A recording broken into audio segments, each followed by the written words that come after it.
Bien-aimés dans le Seigneur, bonjour.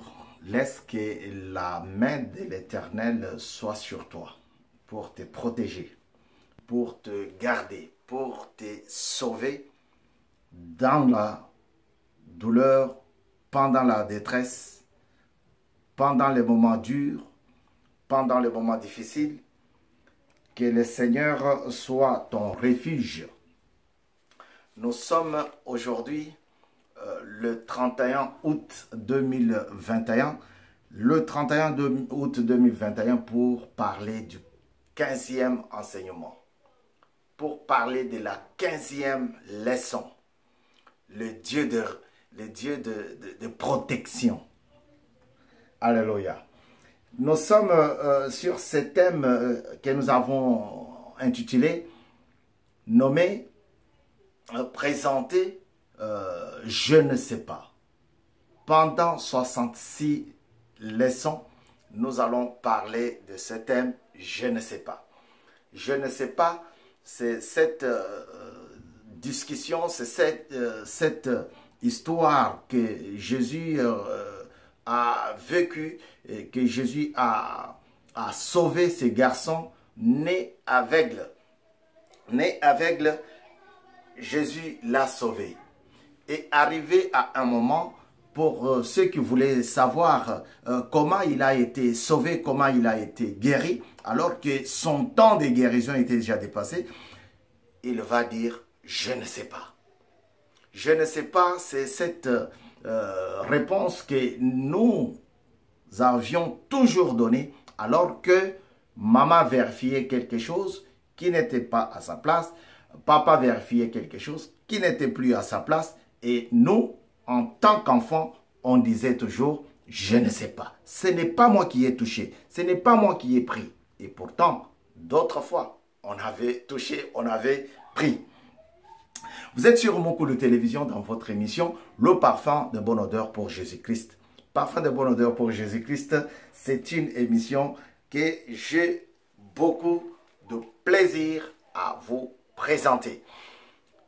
Soyez encore nombreux aujourd'hui, nous allons parler de la part du Seigneur et nous voulons profiter de cette occasion pour remercier tous ceux qui nous suivent déjà et ceux qui partagent, ceux qui commentent. Quand bien même les commentaires nous parviennent très rarement, nous vous prions de faire les commentaires pour que nous puissions comprendre que vous nous suivez. Alors, merci beaucoup vous qui êtes déjà là. Soyez nombreux à partager. Partager l'émission, c'est très bien. Parfum de bonne odeur pour Jésus-Christ. Aujourd'hui, nous voulons voir la 15e leçon. 15e leçon, les dieux de protection. Le refuge éternel. Le refuge fiable. Le refuge qui tombe au bon moment. Alléluia. Sans plus tarder, je vais faire la lecture. Psaume chapitre 46, versets 1 à 4.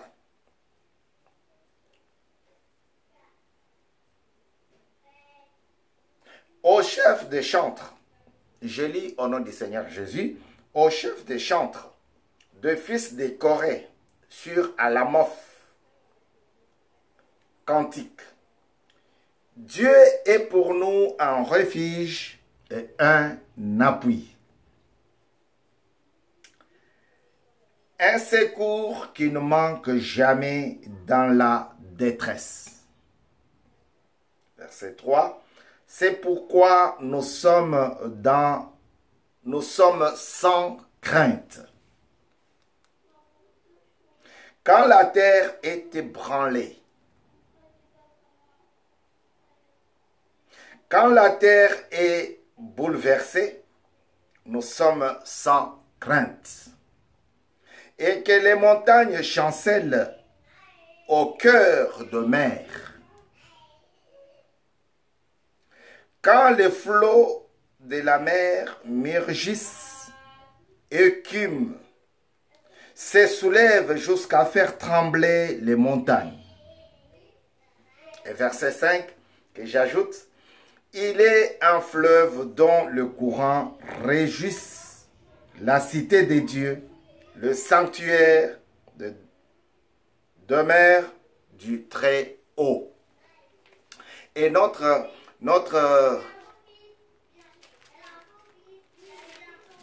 thème est dans Jean chapitre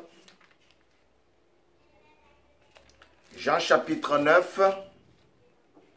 Je vais lire vite à partir du 8e verset pour que nous puissions nous comprendre, surtout pour vous qui venez d'arriver sur cette série d'enseignements. À partir du 8e verset, chapitre 9 de Jean, l'évangile de Jean, ses voisins et ceux qui auparavant l'avaient connu comme un mendiant disaient, « N'est-ce pas là celui qui s'est né, assis et qui mendiait ?» Les uns disaient, « C'est lui. » D'autres disaient, « Non. » Mais il lui ressemble. Et lui-même disait, « C'est moi. » Ils lui dirent donc, « Comment tes yeux ont-ils été ouverts? » Il répondit, « L'homme qu'on appelle Jésus a fait de la boue à oint mes yeux. Et il m'a dit, va au réservoir de Siloé et lave-toi. Je suis allé, je me suis lavé et je recouvré la vue. » Ils lui dirent, « Où est cet homme? » Il répondit, « Je ne sais pas. » Parole du Seigneur. L'Éternel Dieu est bon. Le maître des temps et des circonstances est fidèle. Il nous donne sa main quand nous sommes attaqués, quand nous traversons des moments difficiles, quand nous sommes dans le deuil, comme celui aujourd'hui qui est dans la maison de l'église pour dire cité Bethel, parce que l'apôtre Emmanuel Mbiye est parti et rentré à la maison selon notre croyance, il est retourné à la maison du Père. Alléluia. Après tous ces temps de travail, après tous ces temps de mission, après tous ces temps d'implantation d'église, il vient maintenant de retourner à la maison. Et nous croyons que si nous allons marcher selon la voie de Dieu, nous les reverrons, nous les retrouverons dans la maison de Dieu, dans le sanctuaire de l'Éternel. Et nous saluons toute la famille Cité Bethel et sa famille biologique. Que le Seigneur vous donne la force parce que c'est lui le refuge éternel. Alors, ici, nous voulons aussi dire à celles ou ceux qui traversent les moments difficiles que Dieu est notre refuge. Ces garçons étaient nés aveugles.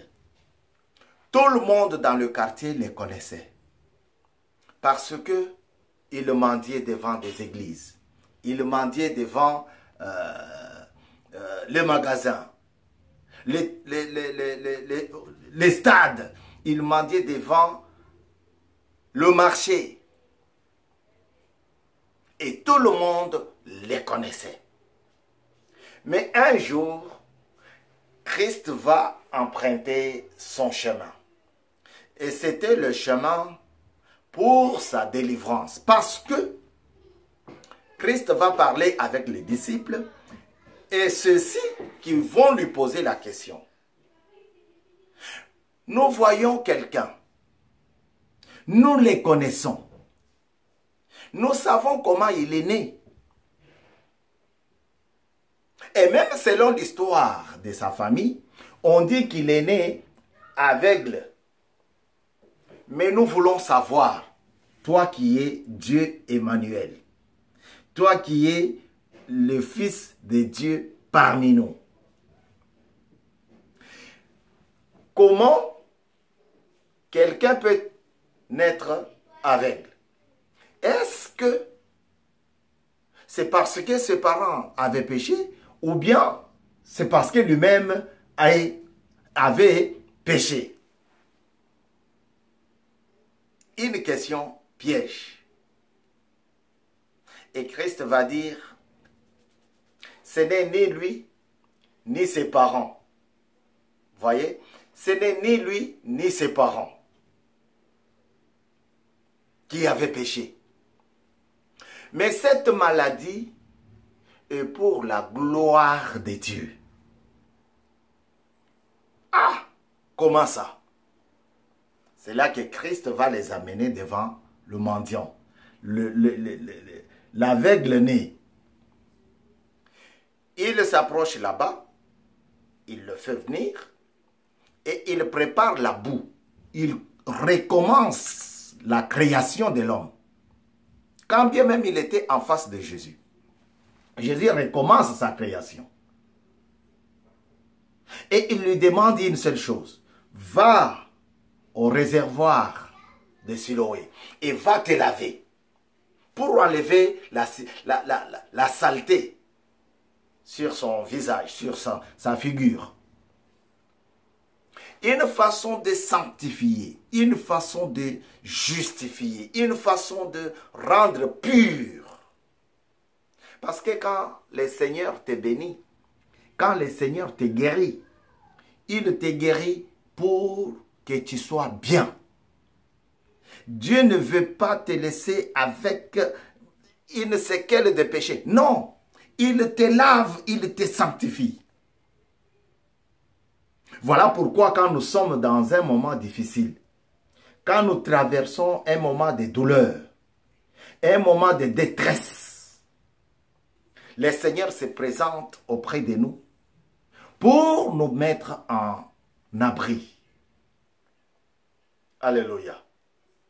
Pour nous garder, il ne veut pas que nous soyons plongés dans le souci.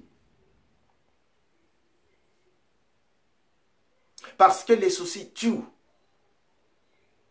De plus que du cancer, de plus que le sida, les soucis tuent. Tuent beaucoup. Quand on dit, ah, lui il est... Il y en a qui acceptent, il y en a qui disent, ah, est-ce que les soucis tuent? Oui, les soucis tuent. Alléluia. Plus tu te fais des soucis, plus tu te ronges. Ta santé physique se ronge. Et tu peux perdre ta vie. Tu vois? Tu peux perdre ta vie. Parce que si tu tombes, si tu meurs, les gens vont dire quoi? Vont dire que, ah, il était malade, il a fait crise cardiaque, il a fait ceci. Personne ne dira que le souci t'a tué. Alléluia. Donc, je disais que le souci tue beaucoup. Il ne faut pas qu'on néglige cela. Puisque dans Jacques, Dieu dit qu'il faut vider vos soucis et prier les uns pour les autres. Vous voyez? Mais quand nous sommes dans un moment très difficile, quand nous sommes dans un moment de deuil, notre cœur est nourri plus de soucis que de maladies, que d'autres choses qui peuvent le nuire, le cœur. Et cela nous amène dans un chemin tortueux et mauvais. Voilà pourquoi je te présente Christ aujourd'hui. Je te présente Dieu comme un refuge. Quand tu traverses un moment difficile, oriente-toi vers Dieu. Va vers ton papa. Fais comme cet enfant. Quand il a compris que le moment est devenu difficile, il est retourné, il est rentré à la maison pour proposer à son papa, accepte-moi. Même pas comme ton fils, mais comme ton travailleur. Pourquoi? Parce que je sais que les travailleurs de mon père mangeaient très bien. Je dois aller proposer mon père. J'ai déjà pris beaucoup de choses. Je ne suis pas allé loin. Je dois retourner. Alléluia. Il est rentré et son père l'a accueilli. Quand tu traverses un moment difficile, laisse-toi conduire par Dieu. C'est lui le refuge éternel. Il dit, Dieu est pour nous un refuge et un appui. Frère, dans le deuil, pendant le deuil, il y en a qui viennent pour t'insulter. Il y en a qui viennent pour savoir si c'est toi qui as bouffé le défunt. Il y a plusieurs de gens. Il y a plusieurs sortes de visiteurs pendant le deuil. C'est pourquoi nous sommes sans crainte quand la terre est bouleversée. La terre ne sera jamais bouleversée. Tu ne verras même pas. Mais la terre ici, c'est qui? C'est toi. Quand Jésus a préparé la terre pour guérir ces garçons, il n'y a rien qui a fait voir qu'on a pris la terre. Il n'y a pas un trou qui s'est creusé, non. La terre, c'est toi. C'est ma soeur. C'est mon frère. C'est mon prochain. Quand la terre est bouleversée, quand la situation devient difficile, hein, je suis sans crainte. Pourquoi? Parce que j'ai un refuge éternel. Parce que j'ai Dieu comme mon appui. Alléluia. L'apôtre a perdu l'enfant l'année dernière. Aujourd'hui, c'est lui qui s'en va. Il n'y a pas seulement l'apôtre. Il y a plusieurs pasteurs qui sont partis pendant cette période du Covid. Ou de la Covid, la maladie, la pandémie. Il y a pasteur Moussampa, Moïse, qui est décédé. Ici à Paris. Mais seulement, je nous prie, moi y compris, quand les moments difficiles viendront, accrochons-nous à Dieu. Restons stables, restons constantes dans la parole de l'Éternel. 15e leçon pour la gloire du Seigneur. Dieu est notre appui, il est aussi notre refuge. On ne trouvera mieux ailleurs, jamais, que dans la maison du Seigneur. Laisse que l'Éternel bénisse cette parole et qu'il vous comble de force. Vous, surtout vous, qui traversez ce moment difficile de deuil, de la pandémie, ce moment difficile de la misère, ce moment difficile du séisme naturel, ces moments difficiles d'insultes, de calomnies, ces moments difficiles d'arrestation, de persécution, de torture, ces moments difficiles de maladie. Laisse que l'Éternel soit votre refuge. Orientez-vous vers lui. Vous ne serez jamais déçus. Il dit, l'Éternel Dieu est notre appui. Frère, si je m'appuie contre ces murs, Si je m'appuie contre ces murs, un jour, le mur va s'écrouler. Mais si je m'appuie sur Dieu, même si la terre est ébranlée, même si la terre est bouleversée, Dieu ne sera jamais bouleversé. Il est éternel et son appui est éternel et efficace. Un appui fiable. Que cette parole soit une parole de restauration et de réconfortement pour toi et pour ta maison. Mokolo Télévision a besoin de ton abonnement si tu ne l'as pas encore fait. S'abonner, liker et partager. Voilà les 3 choses que nous vous demandons. C'était votre frère Bavon Kasongo Wadia dans cette émission, le parfum de bonne odeur pour Jésus-Christ. 15e leçon pour la gloire du Seigneur. Aujourd'hui, le 31 août 2021. Que la grâce et la miséricorde du Dieu le Père soient sur chacun de nous. Au nom de Jésus, nous avons ainsi dit Amen.